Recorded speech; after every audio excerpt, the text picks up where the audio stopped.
Good afternoon, everyone. My name is Thomas Sheck. Today I want to talk about a documentary called Phobia. This documentary is talking about that we should not afraid of something, and it is talking about how to cope with the phobia sufferers. This documentary brings us a message. Phobia can be cured, and we should not afraid of something. We should face it bravely, and this documentary convinced me not to afraid of anything. There is a man here who is holding a jar.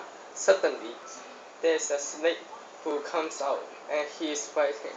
So, it told us that we should cure the phobia.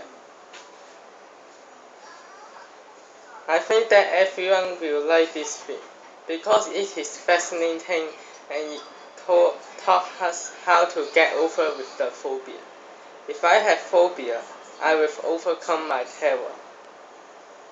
If I can interview to the characters in the documentary, I will interview to the child who is afraid of dog. It is because the dog is very cute, but he's still afraid because of he has bitten by a dog in the past.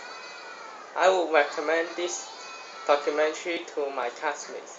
It is because I think they like to watch this kind of film. This is the end of my presentation. Thank you.